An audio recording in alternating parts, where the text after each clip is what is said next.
Hey, what's going on, everybody? This is Pastor Shay, aka Chaplain G, coming back at y'all with another word of encouragement for today.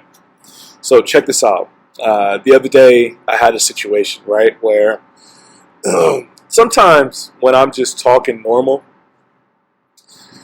sometimes people may misconstrue what I say.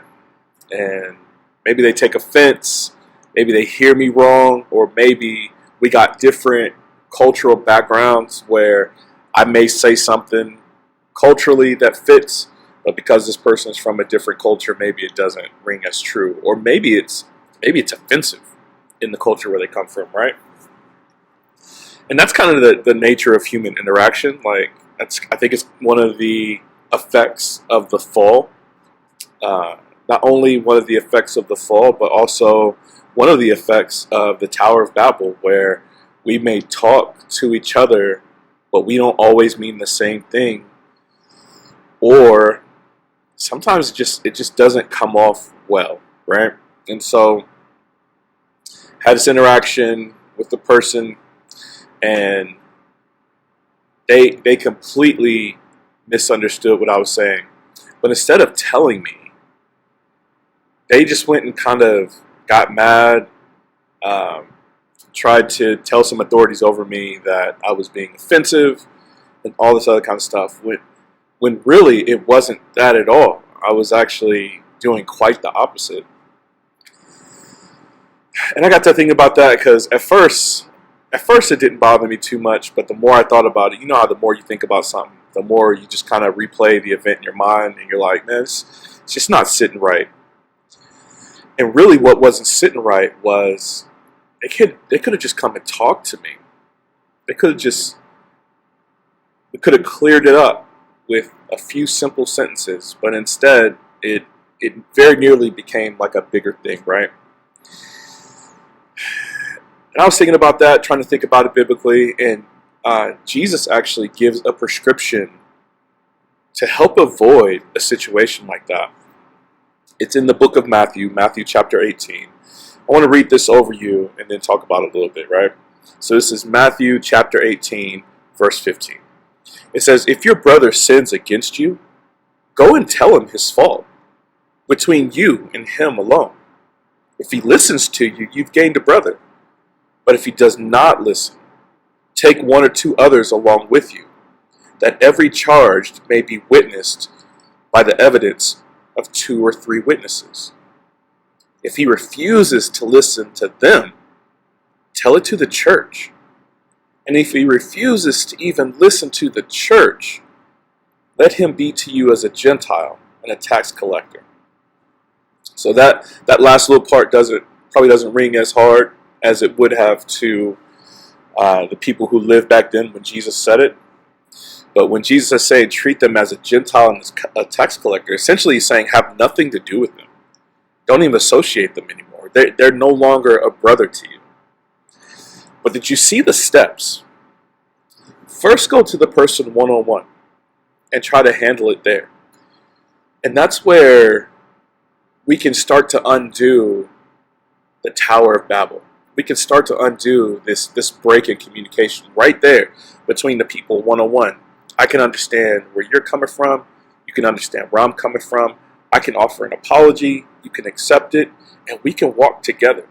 And that's what this is describing. Go tell the brother one-on-one. If he doesn't listen, so if a person pops off and is like, yo, I ain't do nothing to you, I'm not apologizing to you, then don't skip the step. Take 2 or 3 people with you. Like, yo, I tried to come to you one-on-one. I brought these folks with me because it seems like we're still having like a miscommunication. I want us to remain in a relationship, right? Because this relation thing is important. And then if he still doesn't listen, Jesus says, take it to a larger group. Take it to the group that you're a part of. Let them settle it between you. But still, there's this attempt to keep the relationship intact, because hopefully, what happens at that point, because of the pressure that's put on the person that's caused the offense, hopefully they'll come around. If they didn't come around with 1, if they didn't come around with 2 or 3, maybe they'll come around and see like, no, you're in danger of walking against everyone because of this one little small thing. And then he says, if he still doesn't listen to that, then put him out. And being in the military, we do a lot of conflict resolution.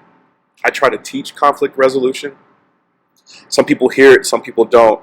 But what my hope is, my intent is, that the purpose, even of teaching conflict resolution, that we see the importance of maintaining the relationship. We still got to be together. We're still all on one team, marching forward together. If you skip this step, so essentially what the person tried to do, they tried to go from being offended right to basically the taking it to the church, if you will. There's a lot of stuff in between that could have happened. It could have been mitigated way before that. And there's an importance in taking things as they are, or the way they're supposed to be. Excuse me. Anything else, it damages the relationship. Now, I'll try to continue to talk to the person because I think I know what the situation is, even though they haven't talked to me about what the offense is. There's going to be weirdness now. There's going to be chances where if we need to do something together, that we might not be able to do it together. Just because we as human beings are going to offend each other. We're going to rub up against each other. It's the it's the effect of living in the world. We got to be able to talk. We got to be able to handle things. And I know there's certain situations where certain hurts happen and you can't go to the person one-on-one. I'm not talking about those. I'm talking about our normal stuff, right? Just the normal ways we rub each other the wrong way. Get on each other's nerves, if you will. That's what I'm talking about. So my hope and my intent, my encouragement for this, if somebody has offended you today, go talk to them.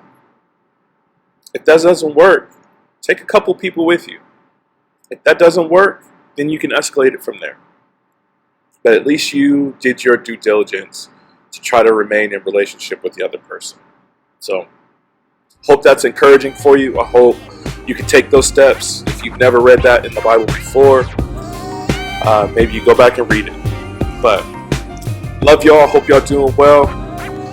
Please make sure to like, share, subscribe, man. Y'all doing great. So please keep them coming in. And until next time, grace and peace.